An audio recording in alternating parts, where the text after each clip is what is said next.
Good morning, everybody, and welcome to Coffee and Football presented by Adam Lowy and the Lowy Law Firm. I'm your host, Blake Monroe, where I'm joined by Bobby Burton and Jerry Hamilton. Guys, tell us where you're checking in from, what you're drinking this morning. What is it, Bobby? What did you say? Joined by who? Adam Lowy and the Lowy Law Firm. And then tell us what you're drinking, where you're checking in from, all that. I'll get it started. Coffee and Chick-fil-A. I thought I was. Did you throw that on the floor last night, Jerry? No. Did you pick it up, or a little shot of Fireball from the arena floor? Hey, look, man. I gotta say, I don't think I could love a player more than on a team more than Brock Cunningham. He just totally deserved the flagrant 2 and to get bounced from the game. But let me tell you something. Texas got their ass kicked in Lawrence Saturday, and they absolutely had to respond. Now, Tech was down a key player, but who cares? Texas has been down a key player earlier this year. Kansas has been down McCullough. Look, Kansas without McCullough went to Tech and lost by 30. So you're going to be down players at different times. I mean, what would Texas' record be with Dessou right now if he'd played all season? So, but look, Brock Cunningham does everything it takes to impact winning on the court, off the court. And Kendall Weaver's about the same guy. Kendall Weaver, and I said this when Kendall was recruited to Texas, and I watched him and I studied him. He has got all the same traits that Jabari Rice, Sir Jabari Rice, and Roshan Johnson have. He's a different player. He's a total freak show athlete. He may be the best athlete on the 40 acres, by the way, in the men's major sports. He's that athletic of a human being. But he has all those same attributes. And that was the game that they needed all those attributes from Brock, from Kendall Weaver. They brought Kendall off the bench, which I thought was a good move.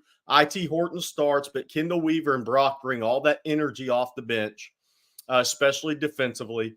But that was a huge win. I mean, Texas definitely in the tournament unless they lose the last 3 games of the regular season, which they should not do. You have Oklahoma State at home Saturday, who's playing better. Then you're at Baylor for Big Monday. Then you have Oklahoma at home. So I just posted a story on TexasFootball.com, kind of a look at the scenarios for Texas. But that was a huge win. And I just got to say this about Texas Tech, Bobby. I know you want to rant a little bit on this as well, but the Texas Tech stuff, it's always been there, but it really got amped up when Chris Beard left Tech to go to Texas. Okay, that amped up the whole thing because Chris Beard got Texas Tech to a national championship in basketball, which had never been done, which may never be done again. A shot away from winning it in regulation. And so he leaves to go to Texas, and that got it amped up in Lubbock, okay? I think any Texas fan knows that just followed it. But then Joey McGuire beat Texas last year. And I love Joey. I was just at Cedar Hill. I saw the pictures of him in the state championships. But then he started running it a little bit. And that got it amped up a little more, right? Yeah. And then Texas beats Texas Tech in 57-7. As bad as you can beat somebody, unless your name's Dennis Francione and Bob Stoops took a knee in the third quarter against you at 77-0 in Norman. That's the only time in a Power 5 game there's a worse butt kicking than what Texas dished out to Joey McGuire right after the game, after the year after all the smack talk, after the win in Lubbock. And there were comments on social media from the recruiting guys that we run this state stuff when Micah Hudson committed. It was all the same. It's all the same buildup right there. They're kind of energizing that Tech fan base. And then Texas smacks them down in football 57-7. Then last night, I mean, look, players are passing out pizzas the day before in the Lubbock. I mean, the Lubbock fan base was in a frenzy for this game. And it's a great home court environment. Obviously, their big one did not play, so that did not help. But then Texas, I mean, that game was 12 points, but if you watched it, it felt like 25 the whole time, essentially, once Texas really got out on them. But the Texas Tech fan base, the way they act, I love the passion. I love the energy, but last night's just dumb. I mean, that's just, It's typical, and that was dumb. But I got to tell you, this thing really started getting amped up when Beard went to Texas. And then when Joey in his year one beat Texas up in Lubbock, it really got amped up at that point. And that made last night pretty sweet for the Texas basketball guys. I mean, I'm quite sure Brock Cunningham loved getting escorted off that court after he got ejected. Yeah, I got to say this. I mean, first of all, 81-69 victory for the Longhorns last night in Lubbock. They moved to 18-10 on the season. To Jerry's point, they now have 5 quad 1 wins. So the Longhorns are comfortably in the NCAA tournament, barring a late season collapse. If they lose all 3 in the regular season, that would push them out. Yep. That won't happen. Yep. But I want to go back. I want to go back to what you were talking about, Jerry, about when the vitriol between Texas and Texas Tech really got pumped up. And my point and thought process was, yes, Chris Beard to Austin was a big one. How about Texas to the SEC and leaving Texas Tech behind? Yeah. Okay. Texas Tech thought they were going to ride coattails forever with Texas in a big conference. Then they had to go deal on their own. Then Kirby Hocutt, you can say what you want about Joey McGuire, but Kirby Hocutt, the AD at Texas Tech, he brings it on himself each and every way he can. Says that they're talking about a 20-year deal of home and home. And Chris Del Conte is like, what are you even talking about? Like, and it becomes obvious they're not going to do that. And so all of that added together, and then the way their fans act, whether it's, I mean, look, throwing stuff on the field is just not okay. I mean, you may see that once a season at Texas, and it's a water bottle in the end zone or something, but you're not going to see it. You're not going to see tortillas fly every single game, a home game, for no reason. And so when they're throwing bottles of water out on a basketball court, or bottles of liquor, those little small bottles, airplane bottles. I mean, it's just ridiculous and classless. And frankly, some of it they bring on themselves with their administration and leadership. Well, and then we forgot another important piece, Brett Yormark. Oh yeah, in Lubbock. That amped it up even more. Their leadership brings it on themselves a little bit. Yes, is my takeaway. Hey, speaking of West Texas, okay, I'd be remiss. I mean, geez, if you have not seen the photos, Blake, you're in semi-West Texas, out in Comanche, but the Panhandle right now is just under siege. Look at some of these videos are just heartbreaking and heart-wrenching. This is from the Greenville Fire and Rescue. 800 square miles. And we have someone that checks in almost every morning from Canadian. Yeah. From Canadian, Texas.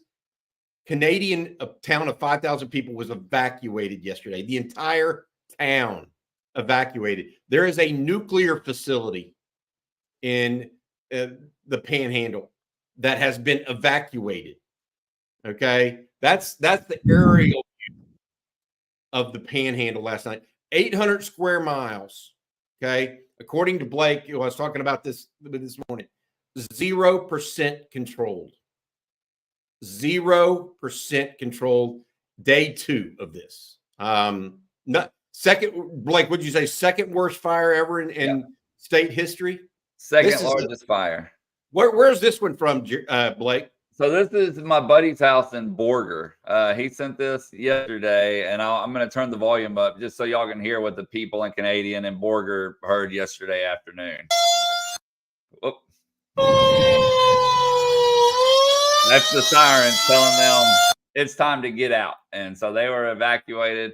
I think the wind, for the people in Borger, from my understanding, the winds kind of played in their favor. So they are a little bit better now. But yeah, I mean, it's a scary deal there. And, we were talking before, they said you can take the city of San Antonio, put it in the fire, and the fire is still bigger than the city of San Antonio. Oh my God. Wow. So insane to put it in perspective. By the way, Colton had he works at the nuclear facility and said they're okay. Oh, there you go. But they are evacuated. They are evacuated, right, Colton? It was precautionary. Okay. Well, that's good. I mean, I'm glad. That's scary stuff, dude. Yeah, no Scary doubt. stuff. I hope And then we have another guy on here, guys, Christopher Lyons, who's on every morning with us. He says, hook 'em from Shamrock. Nice, peaceful morning after being evacuated from wildfire danger. It's missed us so far. Let's talk some football. Hey, Michael Golden 822 checking in from Paris, Texas. I know we've had a Paris, Texas before, but I don't know. That struck me for some reason this morning because, Bobby, I ran in, like I told you, I ran into Alan Wilson, former then John Tyler head coach, Monday at North Crowley, and he was at Paris before John Tyler, one of the best coaches to talk to I've just ever had a conversation with. It was so much fun, but yeah, Paris just struck me. All right, let's talk football. 20 days to spring football, is that right? Yeah. Who's that with the running the ball right there? Who is that mystery man? Earl Campbell, the Tyler Rose, of course. Look, if there was ever a football player that the power pads were made for, it was Earl Campbell. You know, he wouldn't play in those little pads that barely cover your shoulders these days. That's not how he would carry a football. I guarantee you. My dad said that he didn't need thigh pads. He was thigh pads. He had naturally grown thigh pads. So there's it's one of those things. 20 days away. Jerry, you had some recruiting notes and news that broke a little bit yesterday. A guy that you've been following quite closely because of his interest in the Longhorns and Texas's reciprocal interest in him. Cade Phillips out of Missouri City, the defensive back.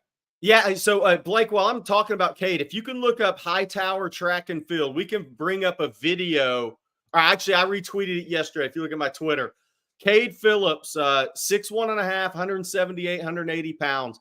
Guys, 80-inch wingspan. For those that aren't into heights and wingspans, 80-inch wingspan on a 6'1.5" person's like otherworldly, okay? That's about as long of a wingspan as you can get.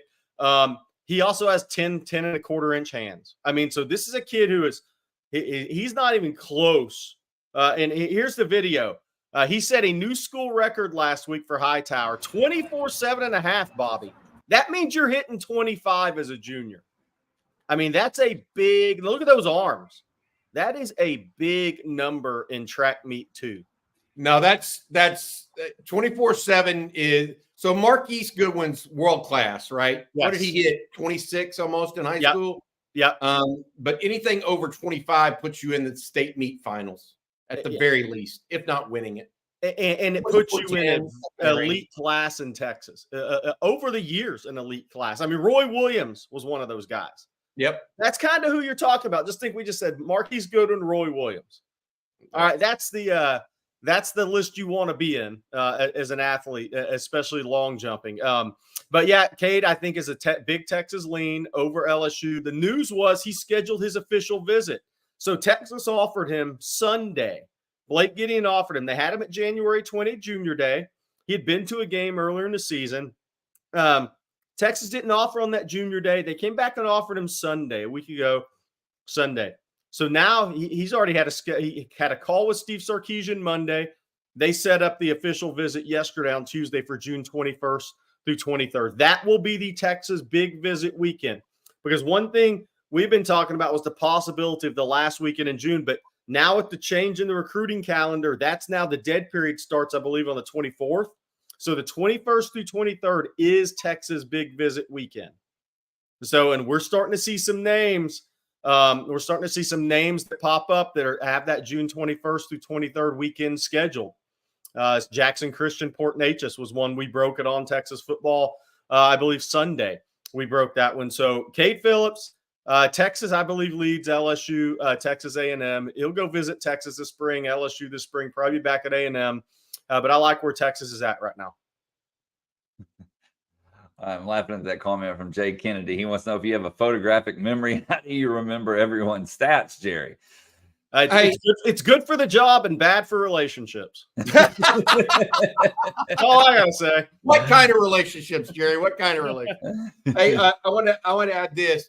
One of the things that I think is important about Cade Phillips too, Jerry, that we haven't talked enough about is breaking through in the Missouri City Fort Bend area for Texas. Yeah. They haven't really done that of late. That would be getting maybe the number one prospect from that area would be big for Texas this year. Yeah, no doubt. I mean, look, go down the list of players Texas assigned from Hightower. I'll wait a while. I think the last one may have been DJ Augustine in basketball. Yep. Okay, that worked out pretty well, by the way. But DJ was originally a New Orleans kid, and then Katrina evacuated to Houston, else he wouldn't have gone to Hightower. So to your point, Ridge Point, Hightower, and Fort Bend Marshall, which I watched take out my friends with Mustangs 48-46 on a buzzer beater last night after I got back from Dallas. That was a tough one, man. Tough one. Somebody put their whistles away for about 2 minutes in that game. But Fort Bend Marshall, really good athletes over there. Tremendous in track. Okay. Ridge Point, all that TJ Ford, Sean Rogers, Nduke Kalu, a lot of the retired pro athletes that stayed in the Houston area, they all live back in Siena Plantation. That feeds in the Ridge Point High School. So Sean Rogers' daughter is a junior volleyball player at Ridge Point that's committed to SMU. Obviously, TJ Summers, Division I basketball player, and Nduke Kalu's sons at Baylor. They're all going to be D1 athletes. I mean, let's be real. It's on some level. But then Hightower High School as well. Those are the three schools that are really the producers right now. And to your point, Bobby, this is an area that Texas they have always, I believe, underachieved, underevaluated in. And you could go back to Mac's staff at the end, the last half of his tenure, and take it all the way down. And Bob, we've had many discussions about how many players have been missed out of that area. So, and I almost put Shadow Creek in that area too now, because the growth down there on 288, Pearland, pretty much Shadow Creek intersects that Hightower in those schools essentially. So Texas has to be very competitive in that area because there's some high-end talent in this class and in future classes. Yeah, I completely agree with you, Jerry. Baseball team also won last night. They brought the bats, beating St. John's. What was the final? 15-4, 15-4. 15-4. St. John's, I don't know how they even practice baseball in Manhattan. If you've been up there before, but they don't have very many. One heck of an indoor batting cage. They must have it. It's probably also 30 degrees up there right now too. So anyway, hey, before we get going to the next segment, I want to say thank you to our sponsor of the Coffee and Football each and every Wednesday morning. It's our friend Adam Lowy and the Lowy Law Firm. If you've been injured in a wreck or have had an injury on the job, anywhere where you think you might be due compensation, Adam and his firm focus on results.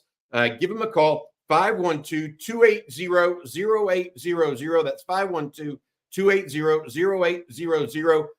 Adam also has a thing where he gives a free consultation without any paperwork, anything like that. No strings attached, just to see if something that you might need to do is employ a lawyer. So that's LowyLawFirm.com. Thanks, Adam, for your continued support of Coffee and Football. All right, guys. Well, we got Zane Petty. I want to hit this real quick. I don't know about the Stony Point Westlake game. I know Stony Point Brennan's tremendous. They have the 220-26 guards who are very good basketball players. Kingston Fleming's being one of those. Stony Point's only loss this year remains Plano East, who absolutely thumped Allen last night. Plano East is sitting at 36-0, headed to the regional tournament in 6A basketball. And Duncanville has been knocked out. They were very young this year. They'll be back. But yeah, Brennan from San Antonio has a chance. They were at state last year and have a chance to go back this year. But Stony Point's going to be a tough out for people. They got a really good team. We got a couple of super chats we need to knock out real quick, guys. This first one from Cliff Beckman. He says, great work, fellas. Here's some money for Jerry's Jerky Fund for road trips. Keep up the great content.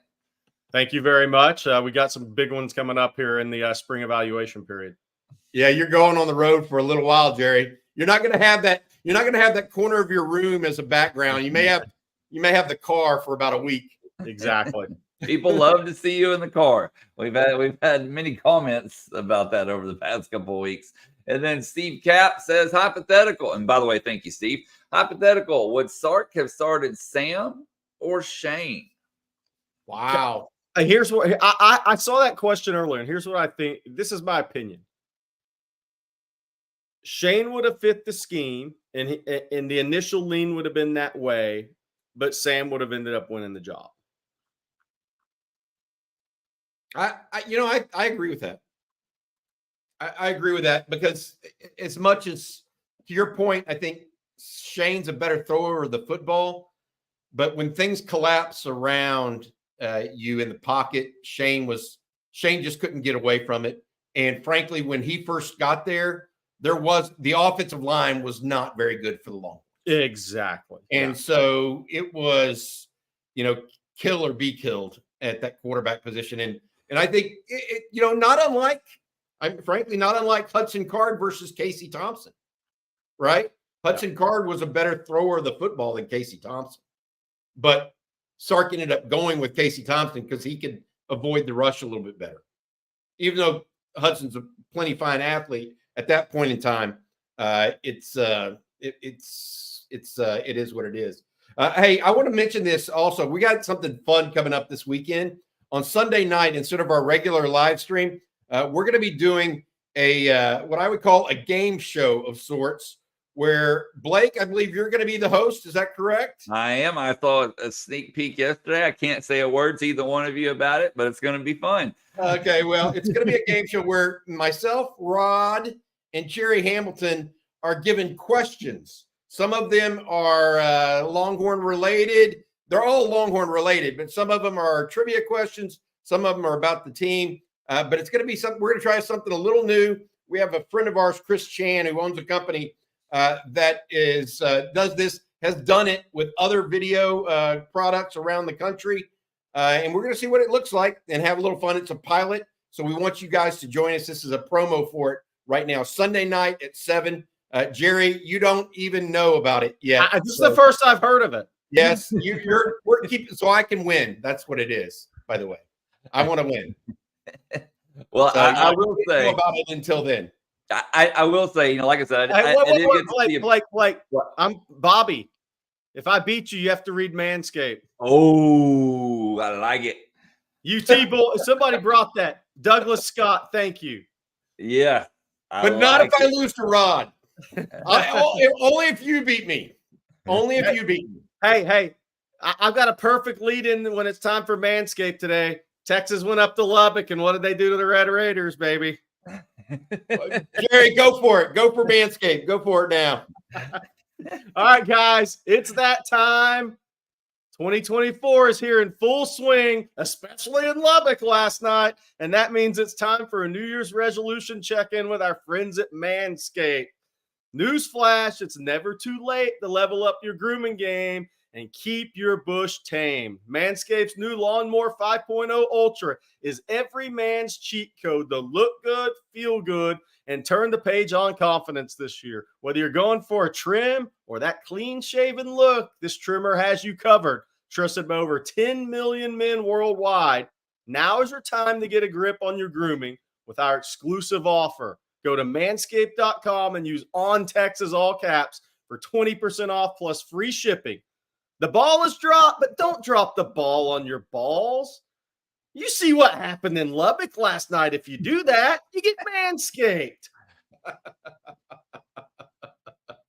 Brock Cunningham dropped an elbow and a hip check into that Lubbock, or that player from Lubbock last night that started what could have been a riot in the arena there. But the Longhorns prevail 81-69.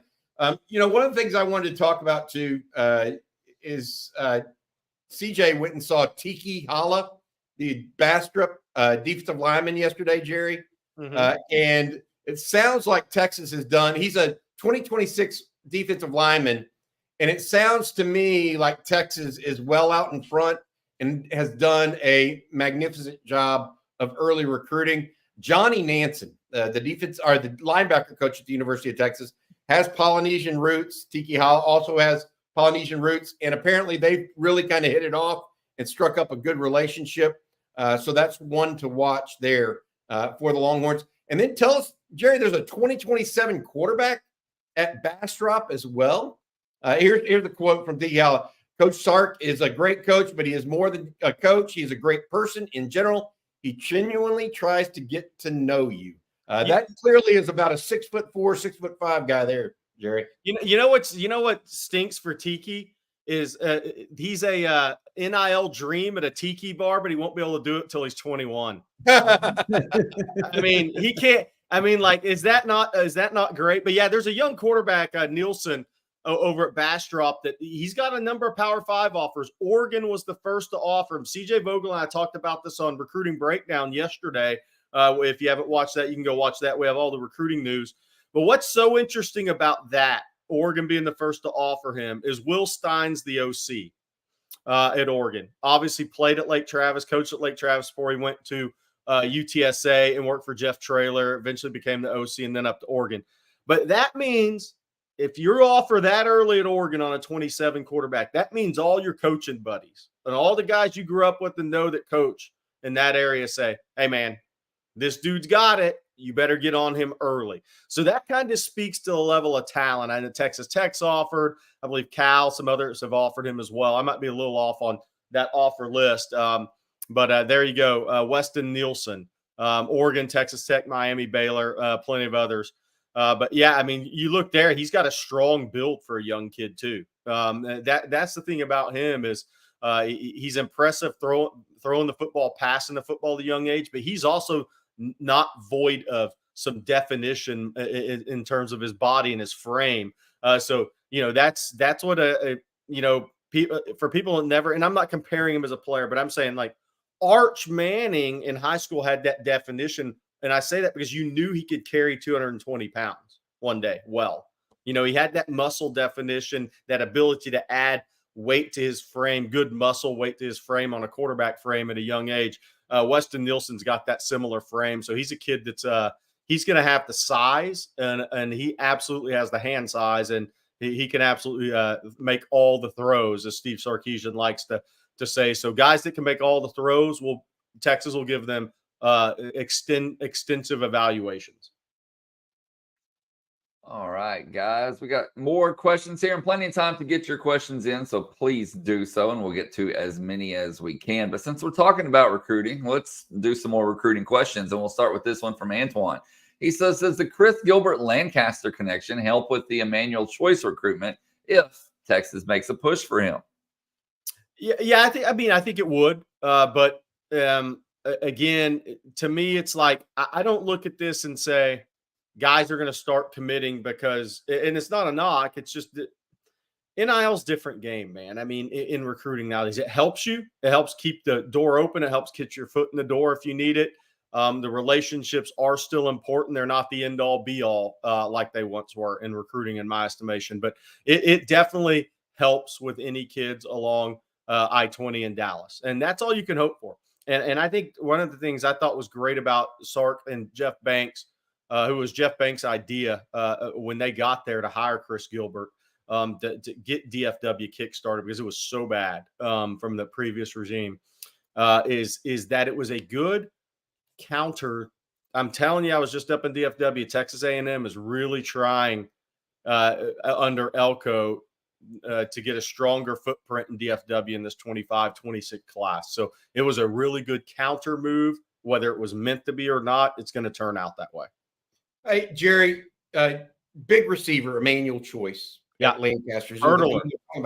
You just went and saw Khalif Lockett yesterday as well. Young man out of Saxe in Garland. What did you think of him, and what did you learn from them? From that? Yeah, I'll have more on TexasFootball.com later. But my takeaway from spending half an hour, I spent an hour at Saxe. Coach Red Barons, he coached Devin Duvernay, great guy, one of the great guys in Texas high school football. We had Devin in the Under Armour game when I was ESPN Under Armour.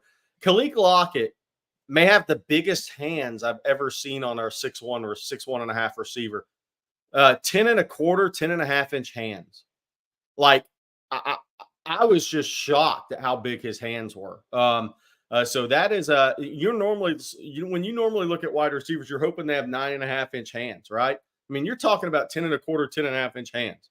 I mean, that's uber impressive with his length and his body control. And college coaches, when they come to meet him in person, like they did in January, or have him in camp and start doing all the measurables, When they see that hand size, they're going to be like, whoa, you don't see many receivers with that hand size. So he passes. He's interesting because he's a real streamlined kid. Really, he's built like the receivers that Steve Sarkisian likes, right, Bobby? That narrow-waisted kid that's kind of built really sleek, more than muscular. But he's got all that length. He's got that hand size. And if you talk to the Saxy staff, and they just rave about his body control, and it shows up on tape. That is his strength. It is how he can play the ball in the air, and he's very elite at that.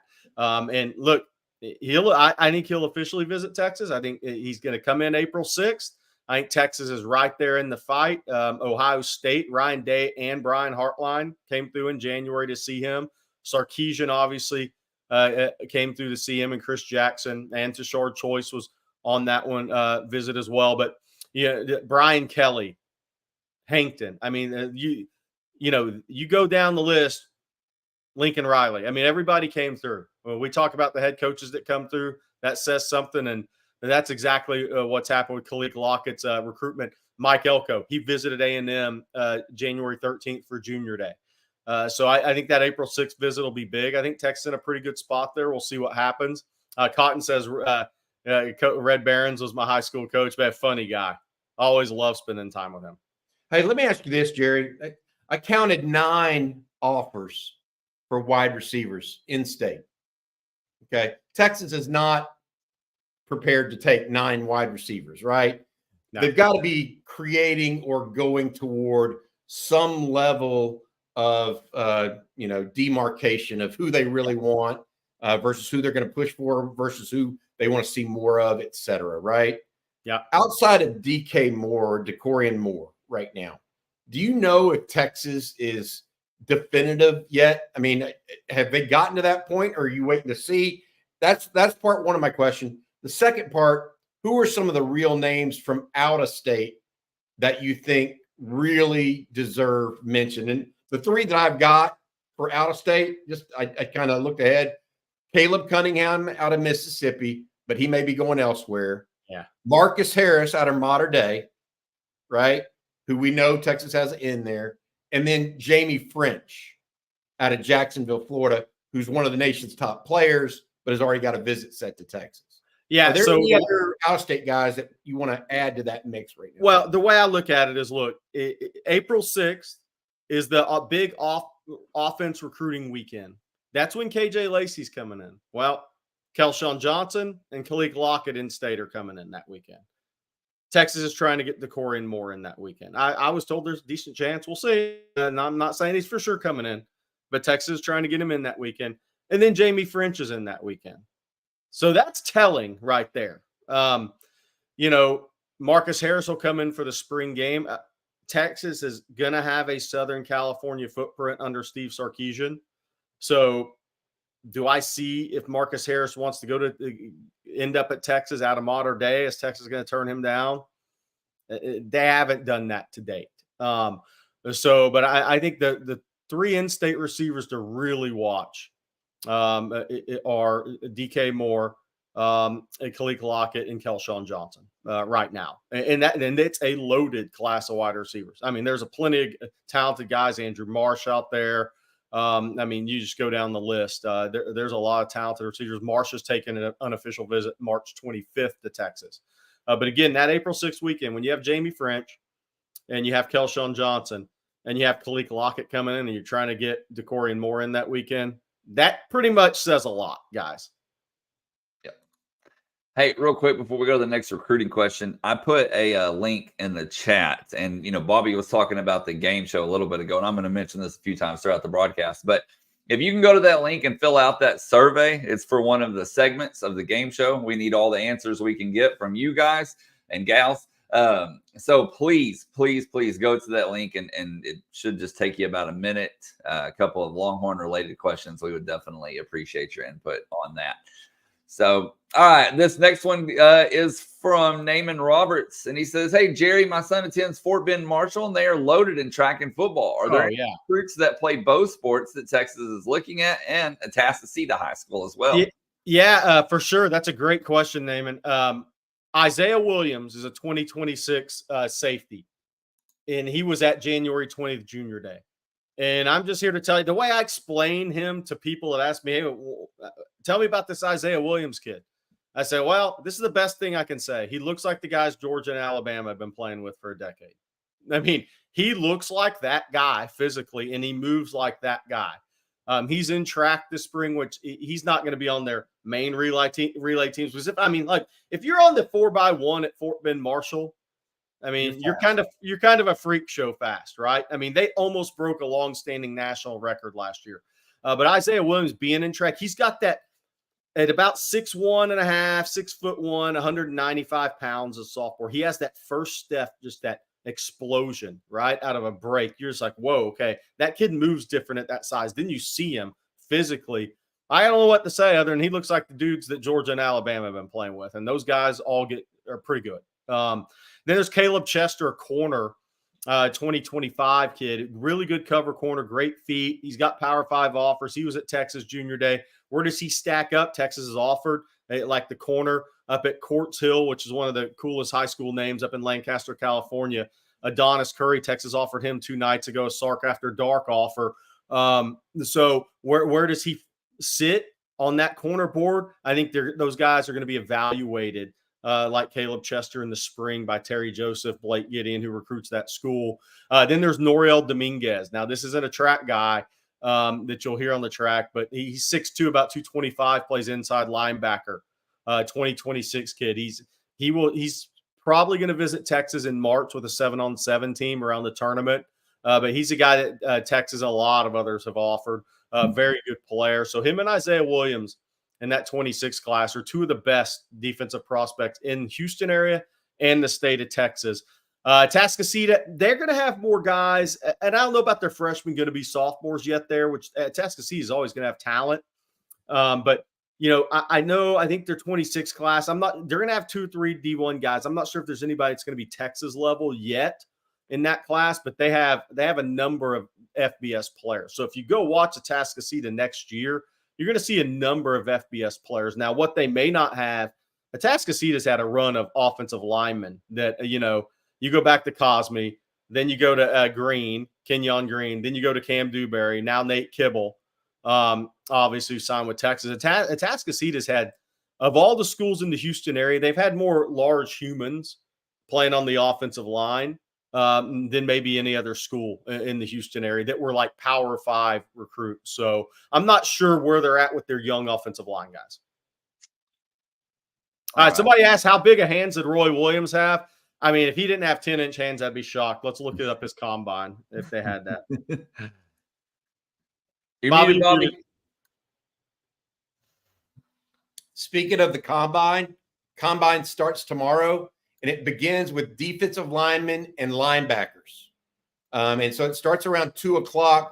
That means that Byron Murphy, Tavondre Sweat, and Jalen Ford all going to be going live tomorrow. And that'll be carried on the NFL Network. That starts at 2:00 tomorrow. So be interested to see how that goes for the Longhorns. 11 Longhorns total invited. Yep. So big deal Thursday, defensive line, linebackers. Friday, defensive backs, which was Ryan Watts, as well as tight ends, which will be Jatavian Sanders, obviously. Yeah. Texas has 4 guys going Thursday and Friday, or 5 guys going between Thursday and Friday. We're going to move on to the next question here, and it's a super chat. Roy Williams, 9 1/8-inch hand. So that's how big Khalid Lockett's hands are, guys.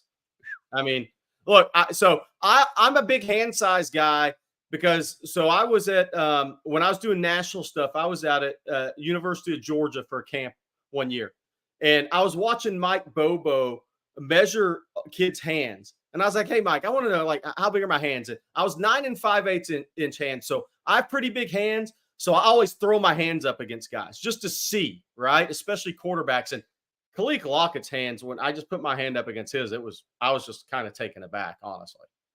Like you don't see that out of wide receivers. This next super chat is from Jason Trimble. Thank you, Jason. He says, call your shot. Who are the 4 wide receivers we end up with? Putting you on the spot. Well, there's not a twig short enough and for me to jump out on that one yet. I mean, the NIL conversations haven't begun in this class truly yet. Now, maybe they are with the new ruling. Maybe they are, but they hadn't as about a week and a half ago. So, look, I think Texas, a lot will be who do they truly push for? Is number going to be 2? Is number going to be 3 in this class? There's decisions that'll have to be made. But look, I can tell you if the red carpet's rolled out in April and June, if Kelshawn Johnson doesn't end up at Texas, I'd be shocked. I'll say that. And I think the community of Hitchcock would be as well. I think Texas has a really good shot at Khalil Lockett in state as well. Texas will recruit DeCorian more through the whistle. You get a kid of that talent, you don't walk away from the out-of-state kids. I mean, look, I think Texas can get Marcus Harris again if they push for him. Jamie French, total wild card. He was an Alabama commitment. Most people in that Jacksonville, that Florida Panhandle area think FSU has become the team to beat right now, but we'll see where it goes. He has never been. We'll see. He's visiting Texas April 6th. We'll find out after that visit if Texas is going to be a real player. Jerry, what about Taz Williams and Andrew Marsh? I wanted to ask you about those two. I think I think both very, very good players.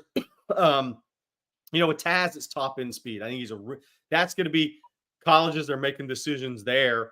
And I think he's a very good player, runs really good routes, trains with margin hooks. That kid puts in the work. He's got plenty of Power 5 stuff going on, right? I mean, the question is, where does he fall on the Texas board? And look, these boards can change a little bit in the spring, heading to June official visits, because that's the one thing we know about Sarkisian. They're going to go evaluate these kids again one more time in the spring evaluation period. If you don't, you're not doing your job, and Texas is doing their job in recruiting. Hey, Bobby, I know you had an NIL update, I believe, that you wanted to share with folks. I'm going to let you do that. Yeah, absolutely. So look, I mean, I wanted to know where Texas, Jerry just mentioned the NIL discussions haven't started. So I did some recon yesterday. I've also got an interview coming up with someone on Thursday that I'm not saying who it is yet, but that's going to be part of the topic of conversation will be NIL. But my point that I want to make here is Texas right now is still in a wait and see mode and waiting for an opinion from general counsel on what they're going to do and what the new ruling all means. However, that doesn't mean things aren't going on the back end, so that when they get that ruling, they're ready to go in the direction they want to go in. It was reiterated to me that Texas's coaches are going to do the recruiting and Texas coaches are going to do the scholarship offering. They're not going to, abdicate that role to anyone at any point in time. That doesn't mean they won't be able to work hand in hand with folks along the way. But right now, Texas is waiting for some information to come back from lawyers to make sure they're not going to get caught in some kind of legal pickle about what they do. Yeah, so I wanted to comment on that. So in a school visit last week in the Houston area, a prospect told me he brought up NIL with the schools recruiting him. And I kind of, I asked him, was it going to report on it? What guys said. And Steve Sarkisian said, told the kid, I want you to fall in love with the idea of playing at Texas and the culture at Texas and wanting to be a Longhorn. And if that happens, then, we get to the rest. So to my point is, this is such a slippery slope for programs who are really doing well right now. You have to protect your culture that you've built at all costs. If you're successful in what you're doing. I spoke with the Power 5 assistant coach when I was on the road yesterday. And we were talking about, the new ruling. I don't know if it's ruling or whatever you want to call it, but he kind of agreed with me that it's going to accelerate the process for some kids. So patience in recruiting is going to be tested. And this is kind of what I was getting at when Bobby and I did the show about it, when we were talking about it, is if you let's just say defensive line, because it's such a high value target position. Say you have 13 guys for 3 or 4 spots that you truly think are the guys you want to go after. Well, the schools right below you, if you're a Texas or Ohio State in that realm, the schools right that know, okay, there's 10, 11, and 12 on their board, more than likely. They're going to try to go in and knock those kids out quick. They're going to try to accelerate that process. And what that'll do, I think, is going to shrink. If you had started with 13, you're probably going to end up with 10. It's the whole idea. It's market economics of scarcity. Yeah. Right. People are competing for scarce goods. Yeah. So to speak. So I think that's very, very interesting, Jerry, because I just personally like Sark's approach. You talked about it with that young man you were mentioning, and how, look, first comes, do you want to play at Texas? That's the big thing. What does it mean to you to play at Texas? And then let's talk about NIL. But if you don't want to put the cart before the horse, because the minute you do that is the minute Sark risks losing the culture that he's created in the first. That's right. No doubt, 100%. Jerry, earlier you're talking about hand size, and it brought up a whole lot of questions on how exactly are they measured. And we got at least 3 or 4 people asking how do they measure them? Can you give some insight on that? Yeah, well, mine was measured pinky to thumb. Yep, is how mine was measured. I think that's how they do it for the NFL draft too. Yeah, tip of the pinky, tip of the thumb. All right. Now, people do arm length differently and wingspan differently. Well, let's go through that, Bobby. So I always say wingspan, like when we talk about it, if I have a number, whether it's on ontexasfootball.com or here or on social media, I always say wingspan, because here's the deal. Like sometimes you go to these camps and they measure a wingspan, right, versus an arm length. But there's a differentiator there with an offensive lineman. I can tell you, every college these guys go to, they're measuring the arm length versus the wingspan. Okay, the wingspan for the defensive line guys, offensive line guys, arm length. Makes sense. 100%. No. Yep. All right. So now y'all know. Okay, so we'll take a couple more recruiting questions, then we'll go over to some team ones. And Horn for Life says, if Texas could get any player they wanted, is there enough talent in state for them to not go outside of state lines? Oh, always. But the problem always has been that way at Texas. The problem is you're never going to get all of the ones you want. And I say this all the time. Georgia's on top of the college football world right now, and they've only signed 3 and 4 out of the top 10 of the state in the last 3 classes. Of Georgia. When they're winning 38 to 39 games. I mean, they may get 5 this year. There's so many great D linemen. I'm not sure how they don't get 5 in the top 10 this year. But even think about that. If your best year, when you're the dominant program and you're the only program in your state, now you're surrounded by Clemson, Alabama, FSU, everybody's coming in the recruit Atlanta area, kind of like DFW with Texas. If you get 3-4 out of the top 10 in the state, you're doing really well in a big states like Florida, Texas, California right now. So yes, there is, but you're never going to get them all. Matt Brown came as close, Bobby, as I've ever seen to getting all of them. And I still remember how frustrated Bob Stoops was over the Selvin Young recruitment going over to Jersey Village, because I mean, Texas, he had annihilated Texas on the field. And Selvin Young still, I'm going to Texas. I mean, Matt came as close as I've ever seen to getting all of them, and still he didn't, because a lot of early evaluations, by the way. Guys, just Selvin Young is a great guy. For those that don't know, Selvin lives in the Houston area still, and he is a business owner. And for those of you guys remember me, he's on the national championship team at Texas, obviously. Same recruiting class as Vince Young. He now owns and operates a business that provides trucks to food trucks. So if you're a food truck vendor, there's a chance that Selvin Young sold you your food truck. He is one of the larger ones in the city of Houston and the state of Texas. That's wild. Yeah, it's good. It's good stuff. I mean, you always wonder what are guys doing with their lives now, right? Mm-hmm. And I think it's great for Selvin that he's he's been very successful in that regard. Fellas, Frioli 93 says, who's still on the big board for choice other than Jordan Davidson? Are they still going after Barry? Yeah, I mean, you can continue to recruit Harlem Berry, but that's, that kid's always – look, I went to see him during the season, and it was very evident talking to him that LSU was where he wanted to be. And it came down to LSU, Texas, and Florida. Florida at the time because Jabbar Jalouk and Corey Raymond. Jabbar Jalouk's an uncle of Harlem Berry, so Florida was in it. But with the season they had, they really weren't at the end. But that's one kid that I'd be surprised. I mean, LSU would have to fall on their face for him not to go to LSU. I just think that's where he's always wanted to go. Ricky Stewart's very interesting at Chapel Hill. He'll be in Austin April 6th weekend. Again, you start naming the guys that are coming in April 6th weekend. You're talking about KJ Lacey, Jamie French, Kelshawn Johnson, Kalik Lockett, Ricky Stewart. You get the picture here, right? I mean, those are guys that Texas really, really likes in this 25 class. So Ricky Stewart's one to watch there for me. I think Texas has a healthy lead. Again, if they roll out the red carpet the rest of the way, that's one I'll be surprised if he's not at Texas.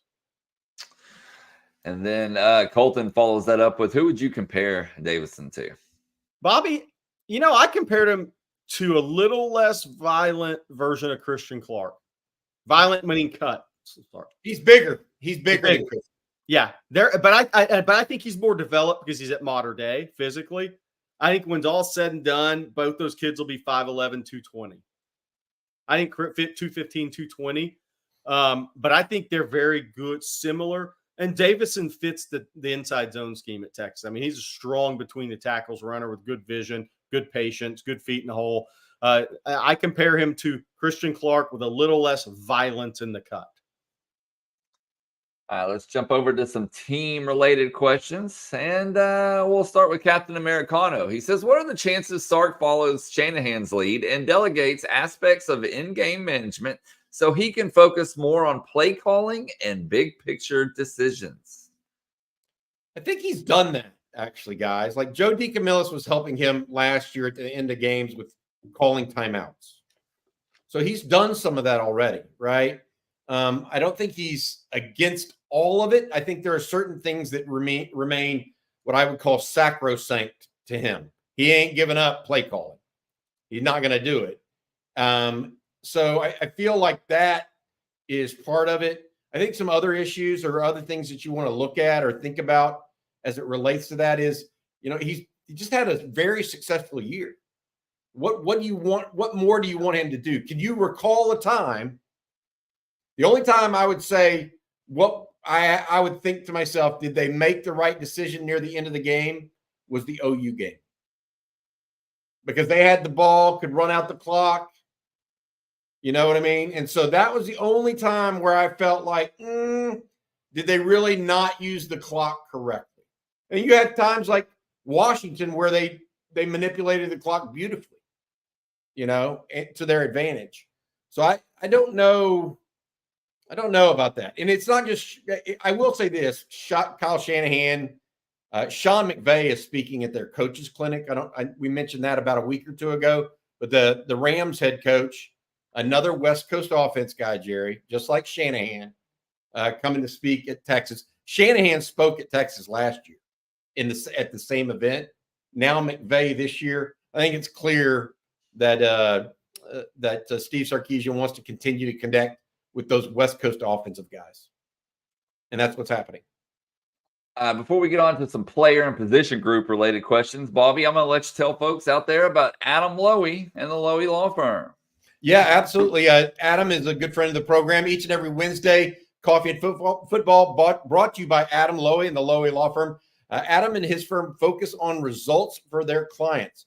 You've been injured in a wreck, truck, motorcycle, or ATV, RV, what have you, give Adam and his firm a shout, 512-280-0800, or reach them at loweylawfirm.com for a free consultation that's completely free just to reach out to them. Again, 512-280-0800. Adam, thank you very much for your sponsorship of Coffee and Football. Okay, and I am putting that link in the comments once again, or in the chat, I guess I should say. Again, please go over there and answer those questions if you have time to do so. So it'll go towards the Sunday game night that we're doing right here on Texas Football. It's going to be a lot of fun, but we definitely need y'all's input. So please go answer those questions. It won't take long at all. Yeah, that one segment is going to strictly be based on what people put in those responses. Like Family Feud. Try to do this. Jerry's laughing because Jerry's just learning about this, that he's going to be on display on Sunday. Can't wait. Breaking news to Jerry. Are we talking about famous singers from Kentwood, Louisiana? Is that one of the questions? That's from yesterday. Thank goodness. Okay, King Me wants to know who's going to be Texas' 1,000-yard rusher in 24. Unpopular opinion, because everybody's in love with Jaden Blue, but I'm going Cedric Baxter. Same. I just think that his physicality is going to win out, especially in the SEC.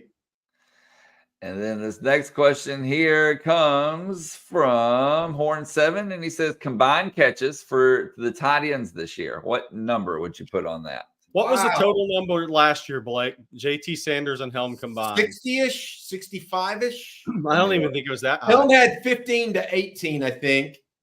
And Sanders was at 45. I'm looking right now. 45 for Sanders. You are correct, Bobby. Yep. And then Gunnar Helm was 14. 59. I'll take the under on that. I'm going to say like 56, 57, but maybe more yards. It's going to be similar. But you're going to have more down the field plays this year even than last year. I'm gonna change that. I'm gonna say over. I think Nyblack and Helm. I just think that Sark, as many receiver weapons as he has, yeah, he still is not. He's not gonna just go 4 wide all the time. You know, he's not gonna just obliterate the tight ends. No. I think Helm is better this year. I think Nyblack is a little bit more of a stretch the field guy, yeah, which also fits more of what Sark likes to do and what Quinn likes to do. To be honest, Quinn loves the mid-range. I mean, you get guys 15 to 20 yards, and Quinn loves that. So I'm going to go more. I'm actually going to go more, and that's going to be maybe different than what most people would think. I believe, given that they're losing JT Sanders.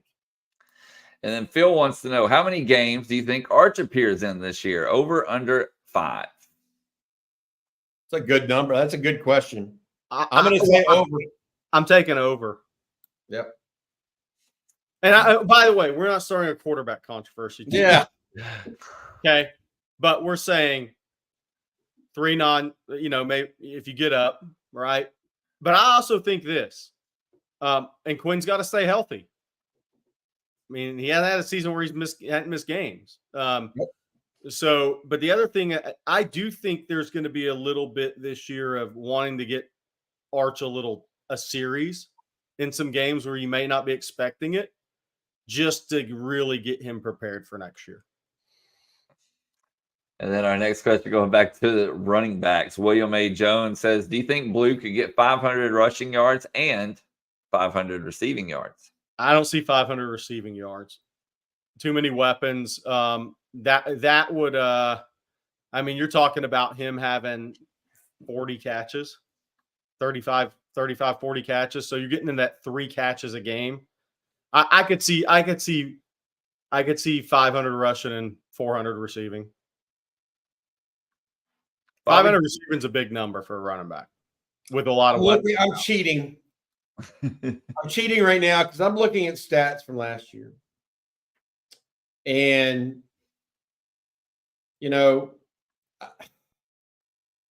Brooks had 25 for 286 last year, right? Blue had 14 for 135. Keelan Robinson had 8 for 56. Cedric Baxter, Jerry, had 24 for 156. So Brooks and Baxter combined had 49. Yeah. for just under 500. Yeah. I don't see Blue alone doing 500 receiving. I do think he'll hit 500 rushing. Yeah. I would be surprised. He had 398 this year in rushing. So I think he's going to hit the over in the rushing category. The receiving would be the under for me. And then we'll jump back to wide receivers. Corey J says, is Parker Livingstone a 4.3 guy? I saw that he had good track times in high school. I was asking because on Twitter yesterday, I saw a lot of people say he has legit speed, which was my first time hearing that. I mean, he does have legit speed. He does have he's a 400 meter guy, but it's not 4.3. No. That doesn't translate. It's more like 4.5 legit, 4.55, which for a guy that's as big as him is legit speed. People overestimate all the time. They think everybody runs 4.4 or 4.3 when in reality, most of them run 4.5 or better. But he has good speed for his size. And then, we need to go back before we keep going on questions. We just need to say this. I want to reiterate for a lot because we've got a lot of people join us. Texas beat Texas Tech 81-69 last night. 5th quad 1 win for the Longhorns. It pretty much assures that they're going to make the NCAA tournament because this was not a game that they thought necessarily they would win. Texas now 18-10 on the year. Big win for the Longhorns. Texas baseball also beat St. John's yesterday. They moved to 7-1. And then Cade Phillips, the defensive back out of Fort Bend, Missouri City area, has set up an official visit. Jerry broke that news yesterday to the University of Texas for the June 21st weekend. Yeah, so the for basketball, I mean, I put a story out on TexasFootball.com about this. I threw the 3 scenarios out there, but that's kind of where we're at. But the scenarios going in the Big 12 tournament you can't really get in those yet. So the 3 scenarios for Texas basketball right now with 3 games left was, your win 2 of 3 scenario, you're probably a 7-8 seed. If they win 2 of 3, if they win their home games, Oklahoma State Saturday, then they go big Monday at Baylor, and they come back for OU. If they beat Oklahoma State, who's played a little better lately, and then they beat Oklahoma, then you're sitting there at 20 wins. You hit the 20 win mark, you're probably on that 7-8 seed line headed into the Big 12 tournament. If you go 1-2 in the last 2, that means you dropped the home game again, and then you're sitting on that 9-10 seed. If they go 0-3 to end, which I don't think they will, and then they're going to go to the NIT because that would be unless they make a run in the Big 10 or Big 12 tournament, because that would be a bad way to end the regular season. That won't happen.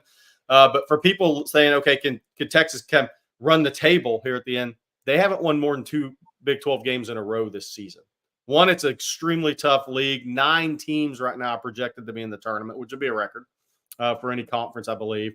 But it's such a tough league this year. That would mean Texas would win 4 games in a row with road games at Tech and at Baylor. If that happens, then that'd be a hell of a way to finish the regular season, but it probably won't. Well, we need to bring up what happened during the game too. For those people that weren't on with us at the very outset, I mean, Texas Tech fans were completely classless. No other way to say it. Throwing stuff on the floor. Got double technical. Yeah, received a technical for it. Bottles of liquor, little airplane bottles getting thrown on the floor, water bottles after a flagrant foul by Brock Cunningham, who did hip check a guy into the front row. He got his parting shot in. Yeah, he definitely said goodbye to Lubbock. Yes. They kicked him out of the game for it. But the long and short of it, that was a big win for Texas from not only that positioning standpoint that we're talking about with the NCAA tournament, but also to say goodbye to Lubbock the right way after decades of being, Texas never had a goalpost run up them like A&M did, right? But still, Tech fans have been less than classy through the years. Let's all just put it. You go back to when the A&M former player got punched in the face in the stands. Was that one of the McKinney brothers? That was the dad. The dad of the McKinney brothers. Yeah. Punched in the face in the stands in Lubbock. Did y'all hear what they were chanting last night when Max got hurt? I can't We say love it on your here. mark. We love your Yeah, mark. that's something like that, Jerry. You'll have to go. I can't tell you what they were chanting while we're on the air since this is a family friendly show, but you have to go look it up on Twitter. Yeah, goodbye. See ya. Have fun, Tech. I mean, not trying to be rude to the folks in Lubbock, but just Brock is a savage. That was very much his dad, by the way, is from the Panhandle. Played at Stanford Fritch.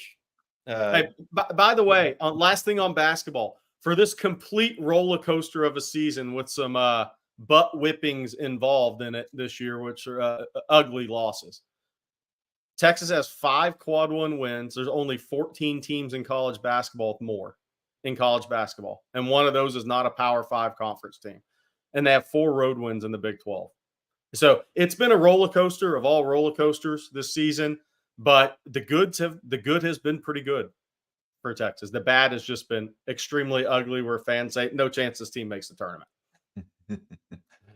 All right, Joe, we got time for just 1 or 2 more questions. And we got a super chat that just came in from Benjamin. I want to thank him. He says, good morning from Oklahoma. Who's our next Jordan Whittington? Kendall Weaver, if he wants to play football. He has been the straw that stirs the drink a little bit, hasn't he? Yeah. There's a piece of me that wants to say, I know this can sound weird, but I think it's Gunnar Helm. He's more of that utility guy, not necessarily a stretch the field guy, but kind of, does the little things that you want to see. And I know that's not the same position. That's not that wide receiver position, but that's kind of who I see it as on offense, at least. And I don't really have one on that. I think that's going to be he's a tough guy to replace. So I need spring football to come up with something on that. We need to see who's the willing blocker on the outside. Yeah. That's what we really need to see. I mean, how willing a blocker is Amari Nyblack? How willing a blocker is Isaiah Bond? Let me tell you something. If the young players that play the position at Texas didn't watch Whittington last year and gain something from that on how to help their career outside of just catching a football, then they just weren't paying attention. This will be the last question today, fellas, and we'll stay on the wide receiver front here as Isaiah Stewart asks, who do you think Quinn will develop the most chemistry with? Jerry, I'm going to let you take that one because I think you may have a little bit of insight here. Yeah, I think he's got good chemistry with Jonte right now. I think Isaiah Bond, obviously, and Matthew Golden. I think Matthew Golden. Bobby said Quinn loves that intermediate game, right? And I think Matthew Golden is going to be an intermediate game winner on this team next year in a big way. So I think Matthew Golden is definitely going to be one. All right, y'all. Well, that's going to do it for today's episode of Coffee and Football presented by Adam Lowy and the Lowy Law Firm. We want to thank them for sponsoring along with Manscaped. Again, one last time, please go to that link that we put in the chat. And I'll also post it over on ontexasfootball.com as well. But fill out that survey. We could definitely use your answers for the game show on Sunday. And we'll see if Jerry beats Bobby. So Bobby has to read that Manscaped ad next week, which something you've all been asking for. So, hey guys, if you're in this chat, I'm going to kick Bobby's so he has to read Manscaped. Yeah, I'm going to study like I've never studied before, and I don't even know what I'm studying for. I'm going to lock myself in a room for 48 hours and prepare for this so Bobby has to read the Manscaped ad. I will say Texas football and recruiting trivia is going to be the topic. So good luck. Good luck on this stuff, Jerry. We're going to go out. I'm going to put X-Lax in Bobby's coffee, and he's not going to be able to think, and I'm going to take him down.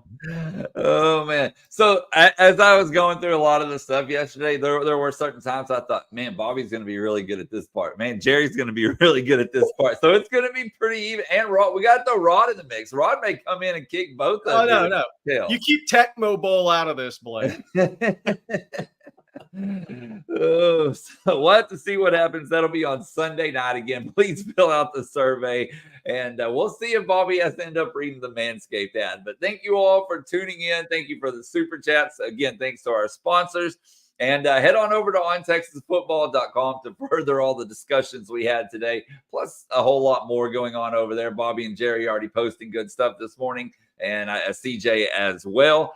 So do not miss out on that. And if you haven't already, be sure to hit that like and subscribe button. We would definitely appreciate it. And ring the bell so you're notified anytime and every time we post a video or go live like we are right now. So for Bobby and Jerry, I'm Blake Monroe, and we'll see you tomorrow morning.